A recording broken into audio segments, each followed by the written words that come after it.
이제 요한일서 말씀을 오늘 마무리하게 됩니다. 하나님의 자녀가 얻는 특권에 대한 말씀을 여러분에게 나누고자 합니다.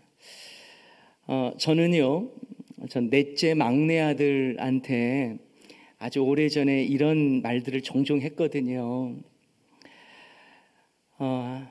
아빠 아들이라서 행복하니? 이런 질문을 많이 했어요.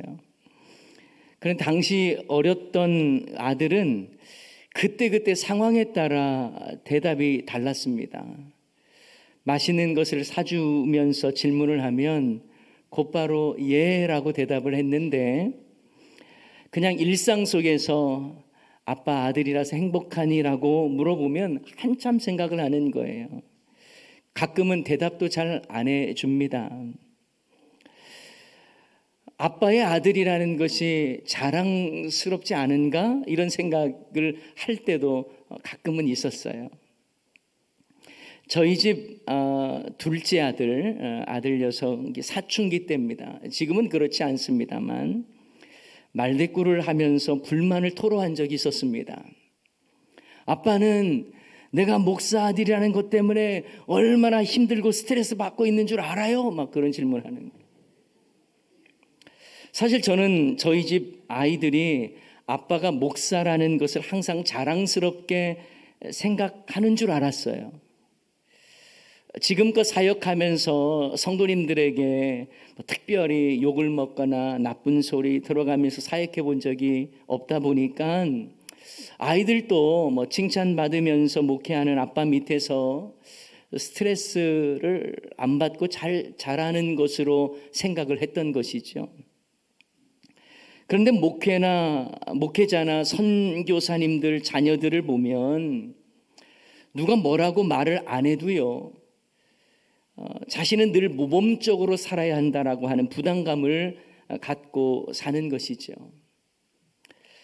그런데 간혹 성도님들 중엔 목사 자녀가 뭘 좀 잘못하기라도 하면 목사 아들이 왜 그래? 선교사 자녀가 이런 식으로 살면 되나? 너희 아빠는 하나님 바라보면서 목회한다고 모든 것을 포기하고 고생하는데 넌 왜 그래? 여러분, 이런 식의 말을 만약 자녀들이 들으면 얼마나 큰 부담이겠어요?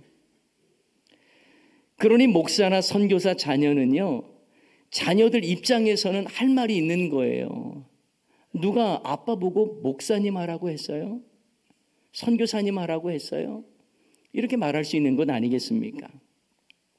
안 그래도 대부분의 목회자 자녀들은 자신 때문에 혹시 아버지의 사역에 누가 되지는 않을지 눈치 보며 교회 생활할 때도 많은데, 사람들은 어줍지 않게 너는 목사 아들 표정이 왜 그러냐? 너는 목사 자녀가 왜 옷이 그 모양이냐?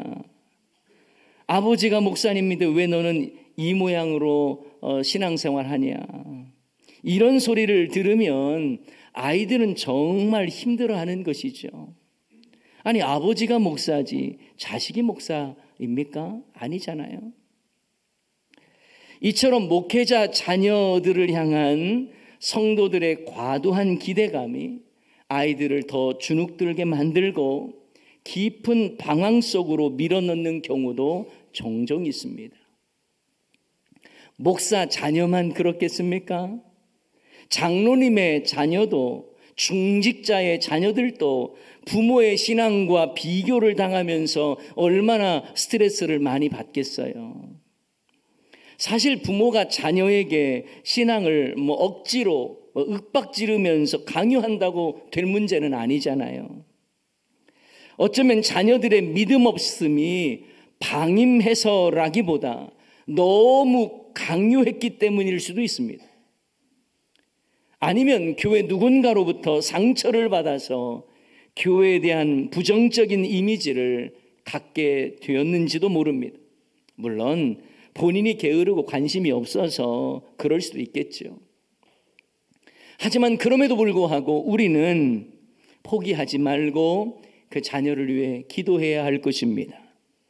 우리의 자녀들이 그리스도의 사랑을 깊이 깨닫고 자원하여 하나님께로 나올 수 있도록 간절히 기도하는 우리 모두가 되기를 소원합니다. 그런데 여러분, 목사의 자녀도 중직자의 자녀도 아닌 하나님의 자녀가 되었다는 것은요, 부담이 아니라 하나님의 크신 은혜요, 놀라운 영광이 아닐 수 없습니다. 예수님을 인격적으로 만나고 하나님의 자녀가 되었다는 것은 스트레스 받을 일이 아니에요. 기쁨이요, 소망이 되는 줄 믿습니다. 이런 점에서 예수님을 믿는 것과 영생의 기쁨을 누리며 살아가는 것은 별개가 아닙니다. 예수님을 믿어 하나님의 자녀가 되는 특권을 얻었다는 것은 여러분, 우리 신앙생활의 큰 기쁨이며 또 하늘 행복을 경험하며 살아가는 것입니다. 우리가 하나님의 자녀라는 것은 단순히 그냥 피상적으로 아는 것이 아니라 그 특권을 누리는 거예요. 그래서 오늘 본문 말씀을 통해서 하나님의 자녀가 얻는 특권들이 무엇인지를 함께 나누고자 합니다. 자, 오늘 본문 요한 1서 말씀 마지막 부분인데요. 오늘 본문에는 요한 1서를 쓴 목적을 이렇게 말씀하고 있습니다. 자, 13절 말씀 다 같이 한번 읽어볼까요? 내가 하나님의 아들의 이름을 믿는 너희에게 이것을 쓰는 것은 너희로 하여금 너희에게 영생이 있음을 알게 하려 함이라. 자, 뭐가 있음을 알게 하려 한다고요? 영생이 있음을 알게 하려 한다는 거예요. 영생이 있다는 거예요. 자, 그런데 오늘 본문을 보면서 이 사도 요한이 이 서신을 보내는 이 대상자가 있을 거 아닙니까? 그들을 향해서 뭐라고 이야기하냐면 하나님의 아들의 이름을 믿는 너희에게 이것을 쓴다라는 거예요. 자, 그렇다면 사도 요한이 서신을 지금 보내는 대상이 하나님의 아들 예수님을 믿는 사람입니까? 안 믿는 사람입니까? 믿는 사람이에요. 하나님의 아들 예수님을 믿는 사람들에게 사도 요한이 지금 서신을 보내는 거예요. 그 사람에게 뭐가 있음을 알게 한다고요? 영생이 있음을 알게 한다는 것입니다. 여러분, 그들은 예수님을 믿는 사람들입니다. 그런데 자신에게 영생이 있다는 걸 잘 깨닫지 못하는 거예요. 그들은 이 하나님의 자녀로서 예수 믿는 자들임에도 불구하고 영생을 누리고 영생을 맛보며 살지 못하고 있었다라는 것입니다. 예수님을 통해 주시는 영원한 생명을 제대로 누리며 살지를 못한 거예요. 이것이 너무나 안타까워서 사도 요한은 하나님의 아들의 이름을 믿는 여러분에게 영생이 있음을 알게 하려고 요한서신을 쓰는 것이다 라고 말하는 것입니다. 여러분, 이와 비슷한 내용이 요한복음에도 나옵니다. 요한복음을 기록한 사도 요한은 요한서신뿐만 아니라 요한복음에서도 이 요한복음을 쓴 목적을 이렇게 말해주고 있습니다. 요한복음 20장 31절 말씀도 다 같이 한번 읽어봅니다. 오직 이것을 기록함은 너희로 예수께서 하나님의 아들 그리스도이심을 믿게 하려 함이요 또 너희로 믿고 그 이름을 힘입어 생명을 얻게 하려 함이니라. 아멘. 자, 요한복음을 쓴 목적이 뭐라고요? 예수님의 이름을 힘입어서 생명을 얻게 하려고 기록했다라는 것입니다. 사도 요한은 요한복음을 기록한 목적이 먼저는 너희들 예수님을 하나님의 아들 그리스도로 믿게 하는 것이고, 또한 예수님의 이름을 힘입어 생명을 얻게 하려는 목적을 가지고 요한복음을 기록했다고 말하는 것입니다. 다시 말하면 예수님을 믿어 생명을 얻게 하려는 목적으로 요한복음이 기록된 거예요. 자, 이런 점에서 예수님을 믿어 하나님의 자녀가 된다는 것은 영원한 생명을 얻는 것입니다. 사도 요한은 요한복음과 요한서신을 통해서 우리가 예수님을 믿는 자로서 영생을 얻은 자라고 하는 것을 일깨워주고 싶었던 것입니다. 우리가 너무나 잘 알고 있는 요한복음 3장 16절 말씀에도 이렇게 기록되어 있습니다. 한번 읽어봅니다. 하나님이 세상을 이처럼 사랑하사 독생자를 주셨으니 이는 그를 믿는 자마다 멸망하지 않고 영생을 얻게 하려 하심이라. 아멘. 무엇을 얻는다고요? 영생을 얻는다는 거예요. 예수님 믿는 자에게 영생을 얻게 한다는 것, 이 메시지를 전하고 있는 것입니다. 이런 점에서 우리가 하나님의 아들 예수님을 믿음으로 얻는 가장 큰 특권이 있다면 바로 영생입니다. 그래서 예수님을 제대로 믿는 사람은 이 세상을 영원한 종착지로 생각하지 않습니다. 이 땅에서부터 영생을 누리고 또 영원한 생명을 바라보면서 하나님께 소망두며 살아가는 인생이기 때문에 이 땅의 삶이 전부인 것처럼 그렇게 살지 않습니다. 이 땅에서의 작은 일에 아웅다웅하면서 그렇게 힘겹게 또한 세속적인 형태로 살지 않고 인생에 아주 큰 어려움을 만났다 할지라도 인생이 송두리째 요동치지 않습니다. 왜요? 우리는 하나님의 자녀요, 예수 믿는 자로서 영생이 있기 때문인 줄을 믿습니다. 그런데 왜 이렇게 사도 요한은 예수님을 믿는 성도들에게 영원한 생명이 있다, 너희에게 영생이 있음을 강조할까요? 그것은 당시 시대적 상황에 비춰볼 때에 너무너무 힘든 삶, 핍박과 멸시가 가득한 세상이었기 때문에 그들을 향해서 사도 요한은 영생을 말하고 있는 것입니다.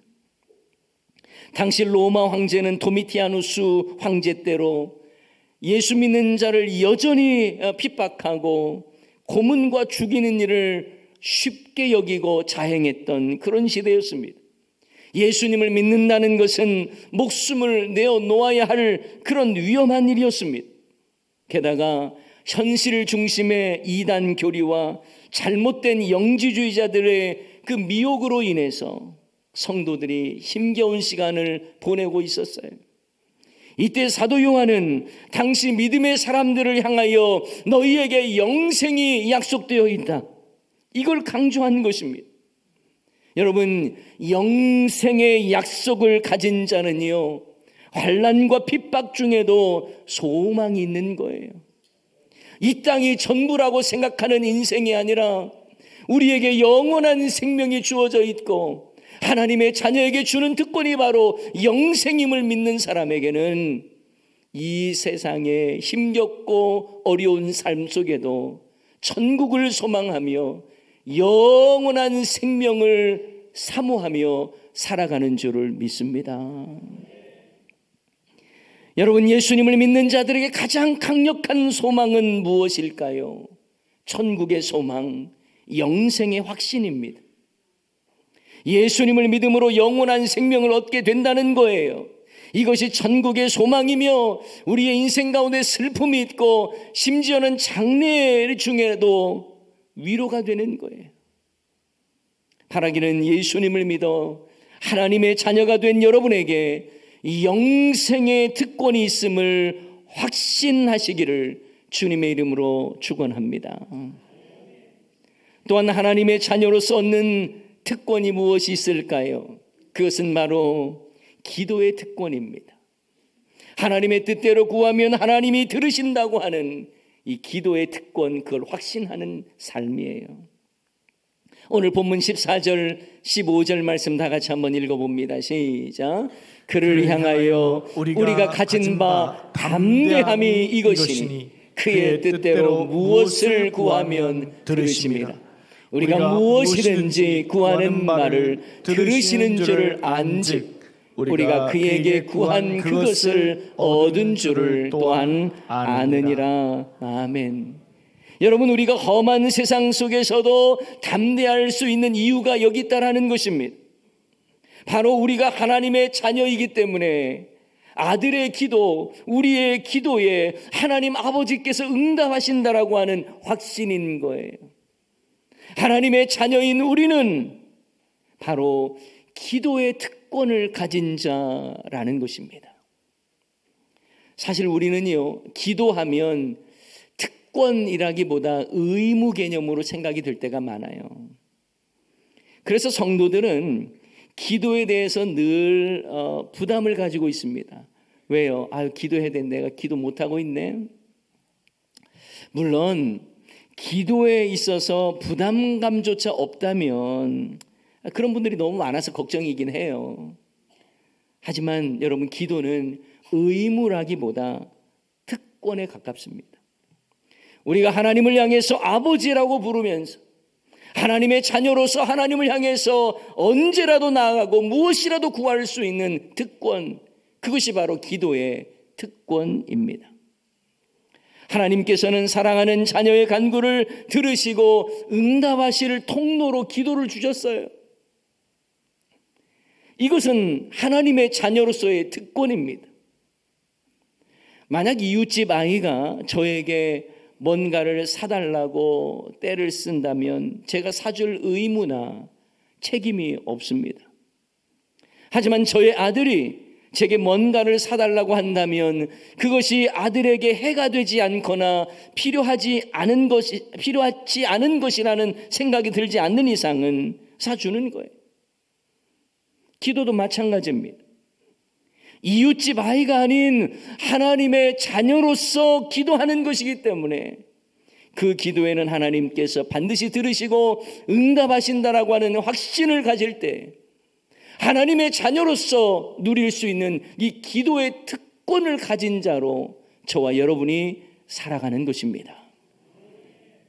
그래서 마태복음 7장에 보면 예수님께서도 우리에게 구하라고 말씀하십니다. 그러면 주실 거라고 말씀하십니다. 찾으라 그리하면 찾아낼 것이요 문을 두드리라 그리하면 너희에게 열릴 것이라고 말씀하시는 거예요. 그러면서 기도에 대해서 아버지와 아들의 관계로 그 기도의 의미를 설명하지 않습니까? 너희 중에 누가 아들이 떡을 달라 하는데 돌을 주며 생선을 달라 하는데 뱀을 줄 사람이 있겠느냐? 아버지와 아들의 관계로 예수님께서 기도를 설명하고 계십니다. 그러면서 마태복음 7장 11절에는 이렇게 말씀하죠. 다 같이 읽어봅니다. 너희가 악한 자라도 좋은 것으로 자식에게 줄 알거든 하물며 하늘에 계신 너희 아버지께서 구하는 자에게 좋은 것으로 주시지 않겠느냐. 아멘. 다시 말하면 우리가 하나님의 아들로서 아버지께 구하는 것은 놀라운 특권이요 응답받는 이유가 된다는 것입니다. 그러니 우리가 하나님을 향해 아버지라고 부르며 기도하고 예수님의 이름을 의지하며 기도한다는 것은 하나님께서 우리에게 허락하신 놀라운 특권인 줄을 믿으시기 바랍니다. 그 특권을 날마다 누리시고 사용하시기를 바랍니다. 그런데 반대로 기도하지 않는 이유는 무엇입니까? 물론 집에서 골방을 만들어 놓고 알아서 열심히 기도하고 있습니다라고 말하면 괜찮습니다. 하지만 그렇지 않고 주회전에 나와 함께 기도하는 자리에 나오자고 해도 나오지 않는다면 하나님께 간구하지 않는 이유 과연 무엇일까요? 혹시 하나님의 자녀로서의 이 놀라운 특권을 제대로 누리지도 못하고 그 의미가 무엇인지를 생각조차 못하고 살아가는 것은 아닙니까? 이것은 마치 전쟁에서 엄청난 무기를 가지고 있으면서도 무기 한 번 제대로 써보지도 못하고 패배하는 것과 다르지 않습니다.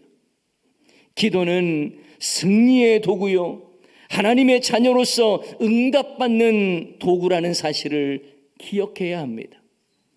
영적 전쟁 가운데에서 우리에게 승리를 줄 수 있는 것은 바로 하나님을 향해서 아버지라고 외쳐 부르면서 하나님의 도우심을 구하는 것, 이것이 바로 영적인 막강한 무기가 되는 거예요. 그걸 가지고 있는 우리는 기도의 특권을 가지고 있는 자라는 것입니다. 우리가 예수님을 믿어 하나님의 자녀임을 확신한다면 하나님을 향해 아버지를 외쳐 부르면서 그 특권, 그 기도의 특권을 마음껏 사용하는 저와 여러분이 되어야 할 줄을 믿습니다. 이처럼 우리가 하나님의 자녀로서 얻는 특권 두 번째가 뭐였습니까? 기도의 특권이에요. 앞에서는 영생의 특권을 말씀드렸습니다. 마지막으로 하나님의 자녀로서 누리는 특권은 주님의 지키심입니다.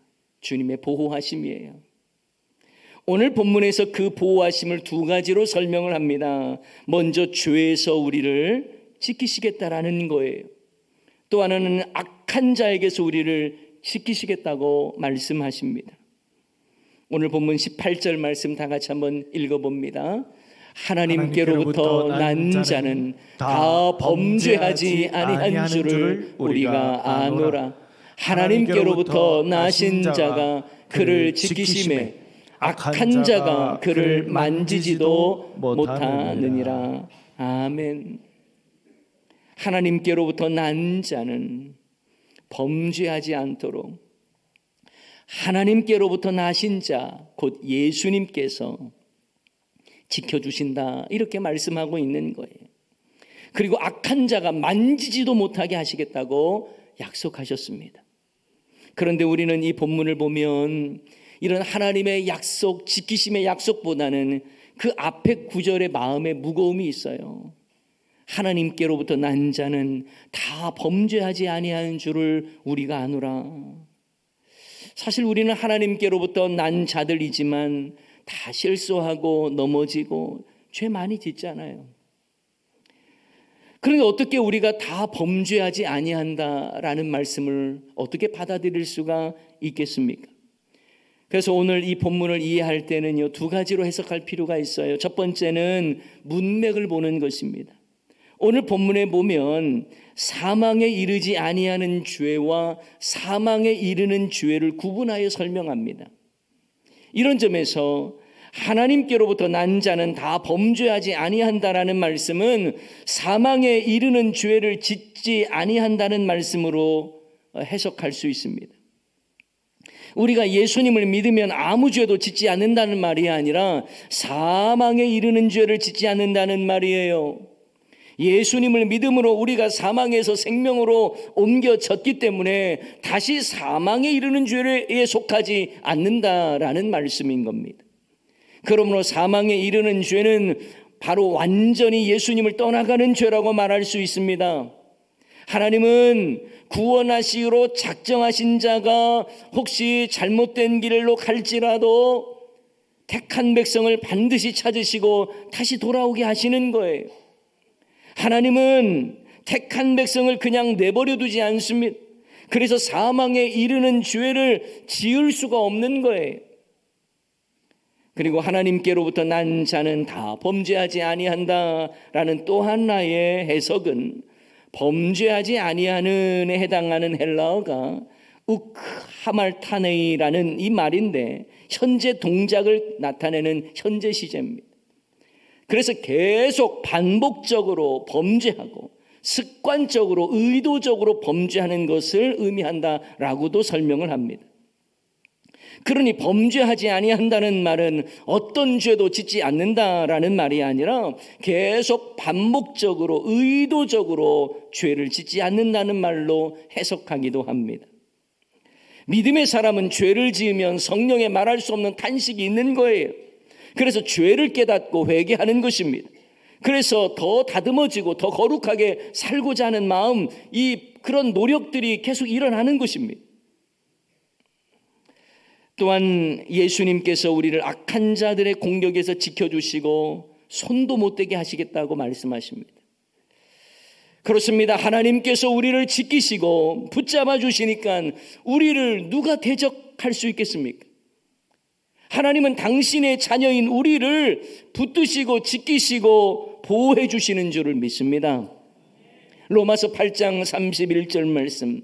그런즉 이 일에 대하여 우리가 무슨 말을 하리요? 만일 하나님이 우리를 위하시면 누가 우리를 대적하리요? 하나님께서 우리 편이고 나를 지키시고 보호하시는데 누가 우리를 대적하겠냐라는 말씀인 것입니다. 그렇습니다. 하나님께서 저와 여러분을 지키십니다. 그러니 우리를 멸망으로 이끄는 그 어떠한 죄도, 우리를 무너뜨리려는 악한 세력들의 공격에도 우리는 무너지지 않습니다. 아니, 무너질 수 없습니다. 왜냐하면 우리는 하나님의 자녀이기에 하나님께서 우리를 붙잡고 지키시고 계시기 때문입니다. 사랑하는 여러분, 우리는 하나님의 자녀로서 영생을 누리는 특권을 가졌습니다. 우리는 하나님의 자녀로서 기도의 특권을 가지고 있는 자입니다. 우리는 하나님의 자녀로서 하나님의 지키심의 특권을 얻었습니다. 이러한 특권은 누리는데 왜 우리는 두려워하고 낙심하고 절망하고 있습니까? 여러분, 우리가 예수님을 믿어 하나님의 자녀가 되었고 하나님께 속했다는 것이 얼마나 큰 기쁨이요, 감사요, 특권인데 왜 우리는 이 땅에 소망을 두고 낙심하며 마치 모든 것이 끝났다고 주님의 지키심이 없는 것처럼 그렇게 살아가고 있습니까? 하나님께서 우리에게 베풀어 주시는 특권, 하나님의 자녀가 얻는 그 특권을 저와 여러분이 누리면서 비록 세상은 험하고 힘들다 할지라도 하나님의 자녀로서 그 특권을 누리며 승리하는 저와 여러분의 삶이 다 되시기를 주님의 이름으로 간절히 축원합니다.